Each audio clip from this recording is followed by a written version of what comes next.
So, New Zealand, I hope you're inspired by that little clip from their national anthem. So today we're going to learn a little bit about New Zealand. The Maori name of this country is Aotearoa, which translates to land of the long white cloud. And if you go there, you will see it is very often cloudy. The clouds hang above the southern Alps. A couple fast facts about New Zealand in general. People tend to think of it as just some island off of Australia. It's not. It's actually 1,500 kilometers away from Australia. That's as far, roughly the distance between New York and LA. So we're not talking just a hop across a pond here to get to New Zealand. It's very remote. It's over 1,000 kilometers from the other nearest island nations, which are New Caledonia and Fiji. It's one of the last places that was ever settled by humans. No surprise, as it's so remote. And 7 sheep for every person. Now, I lived there some time ago. There were 10 sheep for every person. Economies have changed, actually. They've gone more to beef farming and dairy than sheep. But there's still a lot of sheep in New Zealand, and that's the thing we think about when we think about New Zealand. And I have one more interesting fact, and this is my favorite fact about New Zealand.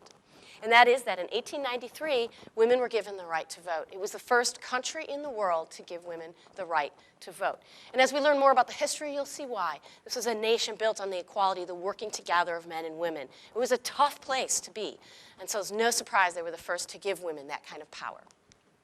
Now, as we know, there are 2 islands in New Zealand. So the South Island, some few quick facts. First of all, it's 32% larger than the North Island, but contains only 23% of the population.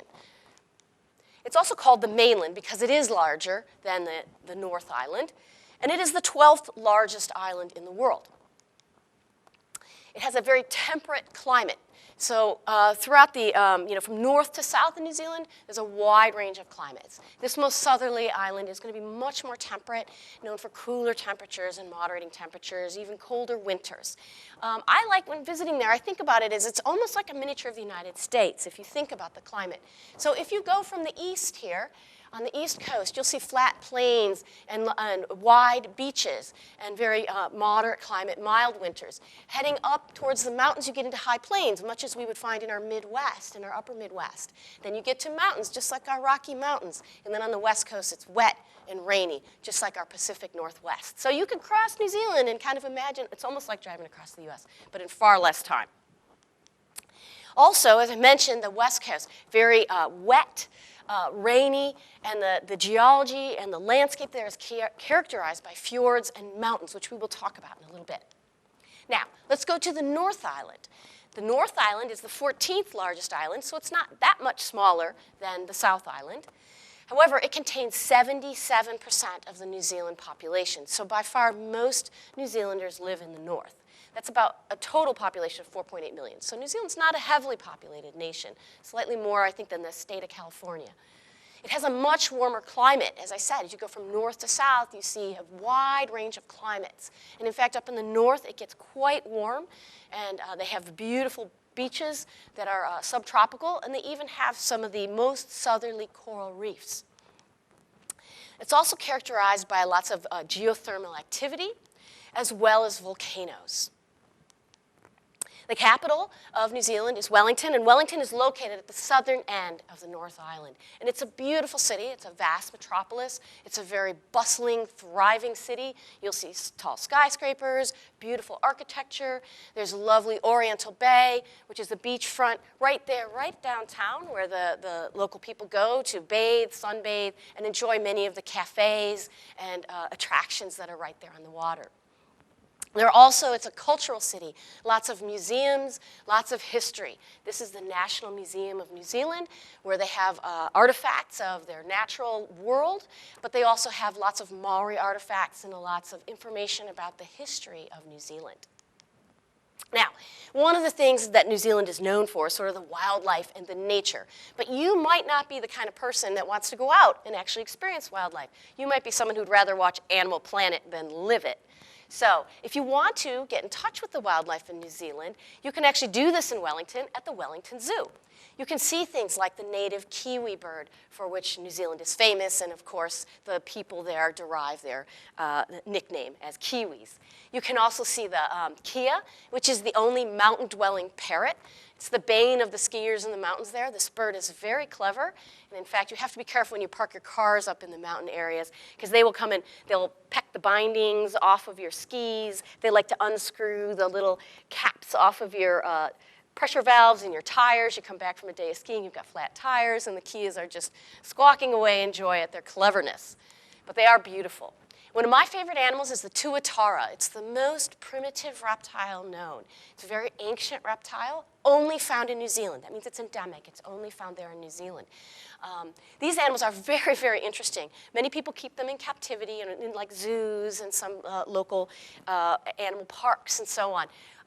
One in particular that I know about that's kept in Invercargill actually did not breed until he was 100 years old. And his blushing bride was only 80. So these things live an incredibly long, long time. And they're pretty neat creatures to see if you get a chance. There's also the kune pig, which was introduced to New Zealand but became, sort of native. It was the pig that they raised and the Maoris would raise. It's known for these little wattles known as piri piri, and they're really cute pigs. They were hunted almost to extinction, and they've started to bring them back because they are actually very, very good for their meat. And in fact, I bring this as a little side note because they've introduced them to my hometown in Lancaster, Pennsylvania, and some of my neighbors are actually rearing these very same pigs for their fine quality meat. And I can assure you they are really cute. I've seen a few of them. And then this creature is really neat. This is a weta. This is a type of a cricket. It's related to crickets and grasshoppers. And it is truly a gigantic insect. I don't know if even I would get that up close with this insect. And there's, of course, all sorts of other wonderful native animals that you could see. So why am I talking about the animals all of a sudden? I'm going to go way back and tell you why the animals are so interesting here in New Zealand. 600 million years ago, New Zealand was part of this grand southern supercontinent known as Gondwana. And as we know, due to plate tectonics, the continents began to split. And New Zealand was one of the first masses to separate from Gondwana about 85 million years ago. That was before mammals had actually evolved and moved on to the land masses, and particularly the landmass of New Zealand. So when New Zealand split away and moved from the main continental landmass, there were no native land mammals, all right? But lots of flightless birds. Birds were on that landmass as it moved away. So the birds had no competition from any mammals or other large animals, and hence they began to dominate the landscape. So New Zealand is known for these fantastic flightless birds. And that's why I wanted to just mention some of the unique wildlife that they do have, and that's why the wildlife is so unique. But there's other interesting things. So New Zealand was once thought to be part, of a large continental plate, it's known as Oceania. And only recently have we recognized New Zealand as part of its own continent, the continent of Zealandia. Finally. This continental landmass is almost 50%, slightly more than 50% the size of Australia. However, most of it is submerged, and that is why geologists didn't really recognize and appreciate it as its own mass, because all you saw were the little islands of New Zealand. And New Zealand itself straddles two tectonic plates, and they're moving in opposite directions. So if you look here in the yellow square, you can see the arrow pointing at New Zealand, and you can see how that black line of the tectonic plate traverses through the North Island, juts over to the South Island, and they're going in opposite directions. And this is a problem, because what that means is it's an area of great volcanic and seismic activity. And so New Zealand here falls within what was known as the Ring of Fire. You can see the arrow there pointing to New Zealand. And the red dots are indicating the areas of volcanoes. This is where 75% of all the active and dormant volcanoes exist. And 90% of the world's earthquakes occur in this area. If you spend any length of time in New Zealand, it's very likely you will feel an earthquake. So, although New Zealand is a wonderful, beautiful place, I want to remind you natural wonders do come with a price. So let's talk briefly about volcanoes. There are many active volcanoes in New Zealand. They're concentrated mostly in the North Island in the Taupo volcanic zone. This is one, Mount Ruapehu. This one recently erupted in 2007. The most active volcano is on White Island, which the arrow there is pointing. It's in the Bay of Islands region, and you can travel to White Island and actually go there and see it. I've never been there myself, but I have heard reports that the smell is astounding, the sulfurous gases and so on. It is so active it could blow at any minute. And I was talking to a geologist one day, and he was talking about having gone there. And he went on the boat, and he said, you know, what do you do what do you have for your emergency procedures? And if this thing starts to erupt? And he said, our emergency procedures are to evacuate immediately and then come back for any survivors. So just be forewarned if you decide to take the tour to White Island. Now, there are not just volcanoes, as I mentioned, earthquakes. And we're probably very familiar with the Christchurch earthquake that occurred in 2011. I believe about 160 people died in this terrific earthquake. However, New Zealand does work hard to build structures to survive. However, as you can see, many of the old Victorian buildings and the more historic buildings certainly suffered a terrible fate in this earthquake. There have been over 20 earthquakes greater than a magnitude 7 that have occurred in recent history. So as I said, you will feel earthquakes. I certainly felt earthquakes when I was living there. I can tell you the first time I felt an earthquake was when I was going to the post office. I owed my father some money. I was mailing him back the money I owed him, and all of a sudden everything started to shake. I felt that might have been a sign the first time a kid actually was paying back their parents, but it was a very small tremor. So part of the natural beauty, though, that we do get as a result of this unique sort of formation are these fjords. And so many trips to New Zealand involve a trip to Fiordland. These fjords are ancient submerged valleys, and they're submerged in seawater. They are massive. To try to imagine it, I put this picture in here so you can see a little tiny boat through the water, give you an idea of just how massive the mountain forms are in this area. And these fjords are carved by glaciers. Now, this is Fiordland National Park. The red is showing the only road that exists. So the only fjord that's accessible by land is Milford Sound, up there at the top. And that's where most people go, and it is the most famous and probably one of the most beautiful of the fjords. But if you have an opportunity to travel by boat or take on the adventure of trekking all through the fjords, you can visit some of the other ones, Doubtful Sound and Dusky Sound, also shown there, which are two that I've had a chance to visit myself. But it doesn't matter, all of them are beautiful. A lot of people do go trekking in this area because of its natural beauty, but it is very remote. In fact, I believe it was in about the 1980s when they discovered a whole population of birds they thought were near extinct. And they had lived there all this time unnoticed. That's how few people get to this area. As I said, extremely remote. Rain falls in the level of meters. So if you go there, it is very likely you will see rain. And of course, because of all the rain, they have this very unique rainforest. And again, not only are the animals unique in New Zealand, but so are the plants. Ancient plants, tree ferns, giant tree ferns and cycads make up this unique forest. Shown there in the lower plant, the bushier one, that's a silver fern. That's a very famous plant, and that's their sort of motto, one of their symbols, the fern. The underside of the leaves are very silvery white. And the Maoris would use those when they would go trekking, turning over the leaves along the path, leaving bits of them so that at night, in the moonlight, they would light up and could find their way through these very dense rainforests.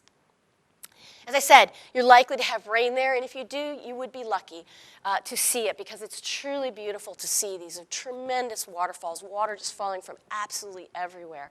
It's truly fantastic. And the first time I was there, it was terrible rainstorms, but there were just waterfalls everywhere. It's quite beautiful.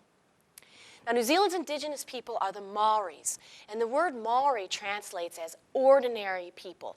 In other words, who distinguish themselves from deities or gods. They are just ordinary people or mortal people. And they are Polynesians. They're descended from Polynesians. They arrived by canoe about 1250 in the Christian era.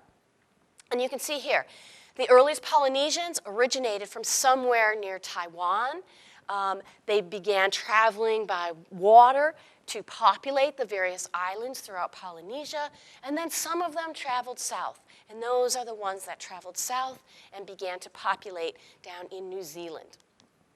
The earliest settlements were in the Otago region, which is in the center of the South Island. Now, when you think of these, Polynesian settlers, we think, oh, they're all the same. The Maoris are just one population, but they're not. There were several different tribal groups, each with their own distinct, family and unique characteristics and their unique family ties. They called these iwi, these individual groups.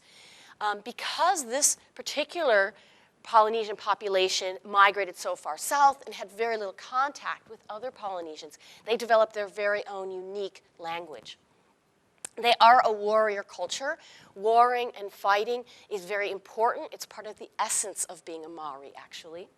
And they have a belief system that is steeped in mythology and gods, and many, many stories about how the formation of the land and the earth, the moon, the sun, and so on. But we won't have time to get into all those mythologies today. So some facts about the Maori people. They make up about 14% of today's population. They are a minority population. This shown in this picture is the hangi, which is a traditional greeting. They touch foreheads and noses. They don't kiss. This type of closeness was meant to bring their eyes together, a trusting look, but also you were close enough to breathe. You could share spirit, and so this was a very important greeting for these people. They also wear heitiki, which are these very symbolic carved pendants, and we'll talk a little bit about what some of those pendants symbolize. And these pendants were often carved out of punamu, which is a very unique kind of green, we call it greenstone, but it's a unique kind of jade that occurs in New Zealand. You can often find it pebbles and rocks on the west coast of New Zealand. And the Maoris would collect this punami and carve it into their treasured heitiki.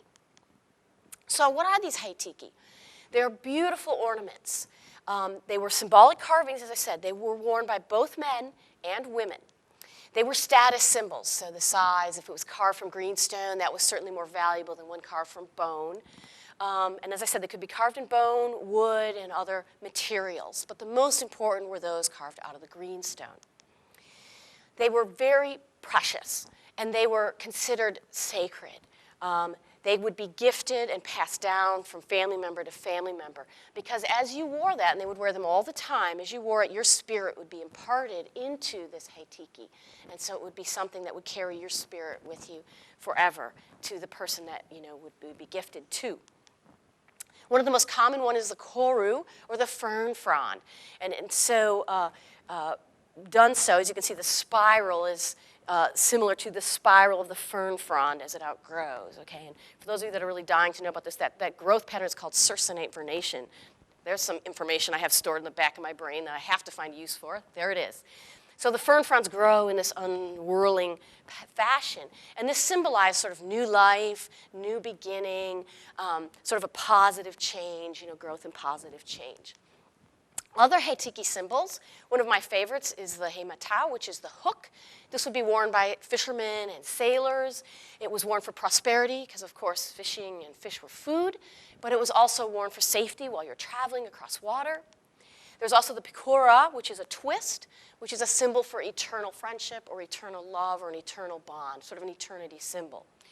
And then the manaya, which was a supernatural figure. And this is sort of like the head of a bird and the tail of a fish and kind of a lizard-like body. And this was also to protect against bad spirits or bad omens. And lastly, the toki. This was often worn by chieftains or very powerful males in the tribe or in the iwi. And this would be a symbol of strength and power. And they could be quite large, some of them. Now, paua is very important, too. This is a type of abalone. It's an animal related to limpets and snails. It's got a single shell. When you see it in nature, it's not very pretty. You can see the shell becomes encrusted there on the left with other encrusting organisms. And as I said, this is a type of snail known as an abalone. And the shells would be carved into jewelry and ornaments. And also, they could be eaten.